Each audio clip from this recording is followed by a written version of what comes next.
Hello everybody, look at those signs on the left there. Important to pay attention to. Just want to welcome you back to another video. Do hope you enjoy. Please like and subscribe, it helps us out a lot. Now as we move down this road here, 30-mile-per-hour road, and it starts to open up, it's a matter of paying attention. It looks nice and quiet, but I'm just going to pause it in a second, because if you're driving around the road and you see something like that, you think that's a lovely clear road even though it's a double bend. But is it? Is it clear? If you're not paying attention, this is what you can find on the road. And they're moving some, those cyclists. So we need to pay attention so we can move over accordingly, reduce the speed a wee bit, and give them all the room that they need. Okay then, let's move on. Okay, this clip is about the two cars behind. It's not a biggie. We're on a 40-mile-per-hour limit road, and as we just get around the bend and it straightens up, we pick up the speed to 40. Now, with the exception of these two cars directly behind us, everybody else is quite content. But these two cars are not happy with 40, or more importantly, from the way I see it, happy stand behind a learner car. They just feel the necessity to pass us, increase risk on the road, and pass for the sake of passing. As you can see, it's a lovely straight road. They're entitled to pass, but I just don't get it if we're not holding them up. What's the point? We're doing the limit, but you can see they come past quite fast in oncoming traffic coming the other way. It's risk for the sake of risk. It's intentional. I think it's learner bias, and I think it's totally and utterly unnecessary. Okay, this clip, we're on a 20-mile-per-hour road. I'll start this a little earlier because look how this van is parked in its driveway. If the road bends to the left, you've got to be real cautious there. I was talking to the learner about that, and with blind light, if someone's come down a little too quick, that can be a real problem. I mean, I suppose the van was trying to do his best there, but with his arse sticking in the road like that, and certainly on a bend like that, you have to take extra precautions. Now, what we're looking at is we're coming up to this mini roundabout. It's a simple little give way to the right. As we come up to the roundabout, we have some cars coming from the left who should be giving way to us, I think, especially one in particular, who I will highlight when we get to the roundabout.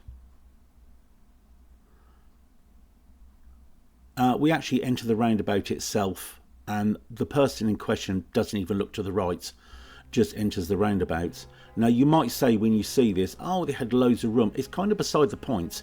Once we enter the roundabout, if you're coming from that left, you need to give way to us. Second car coming in now, there. We're in the roundabout now, and we're moving in. They don't look and they carry on going. Now I know you're going to say, well, they have plenty of room. Well, they did, but that's beside the point. And as they come up to the bus, see, the bus is indicating to pull out, but what does that car do? Loads of space behind to hold back to let them go. But no, it's just an entitled driver that's had no courtesy for other road users, and that showed it there as well. Okay, this clip is a clip with a difference. This time it's not bad driving, it's actually good driving. We do come across it sometimes, and when we get something nice, I do like to show it. We've got an HGV coming down the road. Now he is on our side of the road. He has no choice with that because of all the parked cars. Note where my learner holds back. Plenty distance on the blue car on the right to let that lorry go through.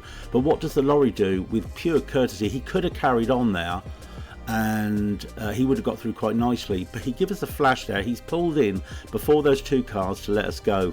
Thoroughly decent chap, gives us a bit of a wave as we go past, and I would just like to see a lot more of that on the road. It costs absolutely nothing to be courteous to other people on the road, and we're all just trying to get from A to B, and I'd just like to see a little bit more of that. Be nice. Okay, this clipper is the vehicle in front. I don't think he's quite sure where he's going, and it's always awareness on the road. You just don't know what other people are going to do. We're moving over to the right lane because at the roundabout we're going right. That left lane he is in is a filter left only to go onto an A road. Now as we get closer and we're focused on where we're going, if you watch his vehicle, he goes over the white line.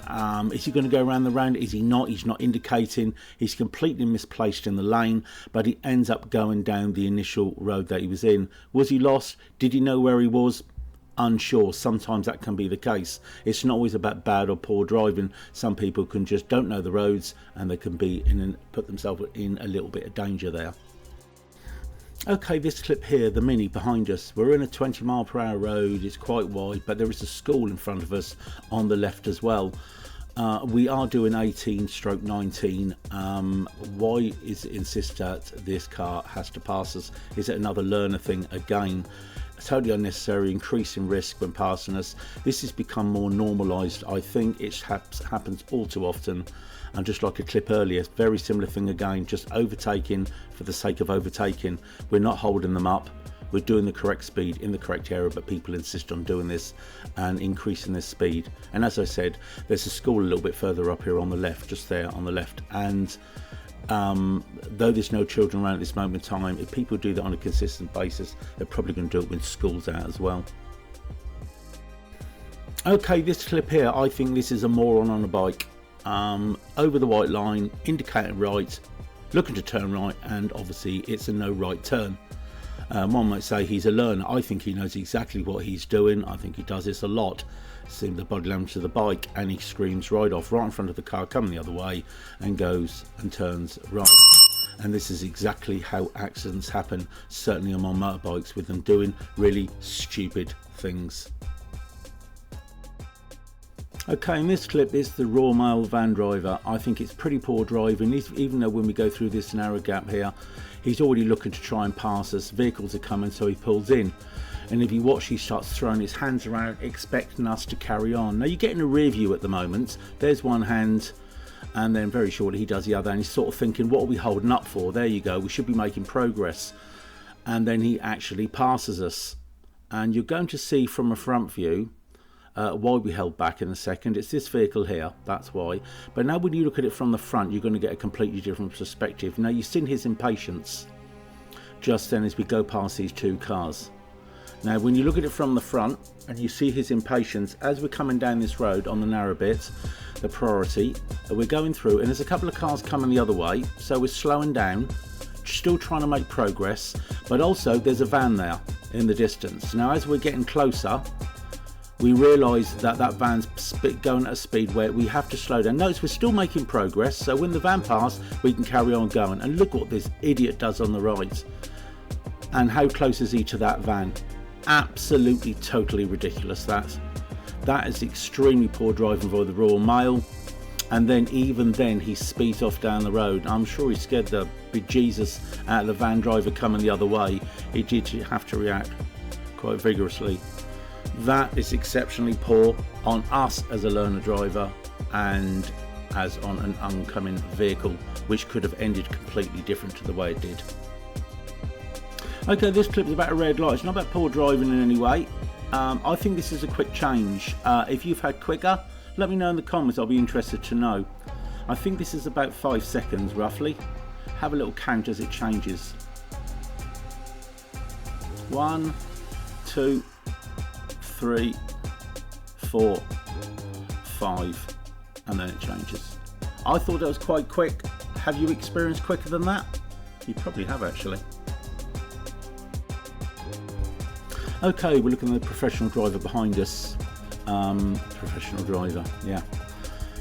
We're in the Kingston one-way system. That's busy at the best of times. Now, he's keeping a reasonable distance at this moment in time, even though he's not sticking in his lane.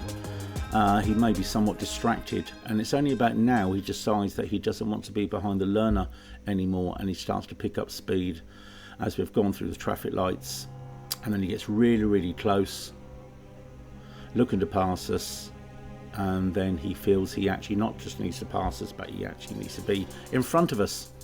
And if we have a look at it from the front end, you can see him come past there, really close, right there.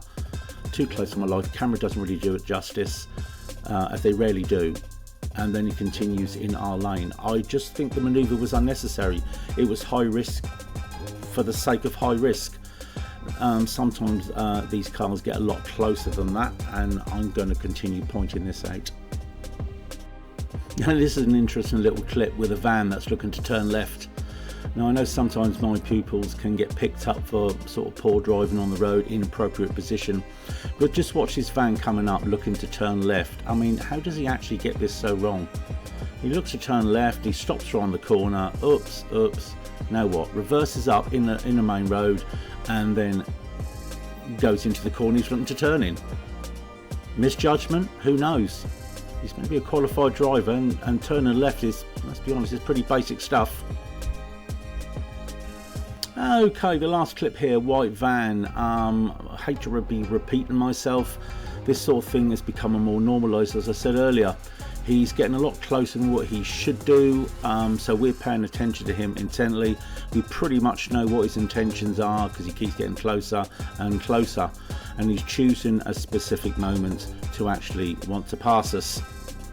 And so we're on tender hooks waiting for this moment, and then he chooses it now. Narrow bit of the road here, he does pass us, and if we look at the front here where he actually decided to pass us right on a junction, fortunately no vehicles were coming down there. Could have been different.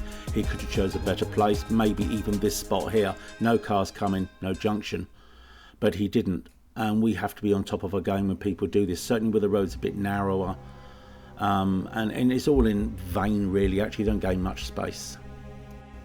Okay guys, it's this one for me, the Royal Mail driver. I think it was extremely poor and extremely dangerous what he did. No patience whatsoever in that transaction on the road, as certainly with the oncoming vehicle, which he got exceptionally close to when he was passing.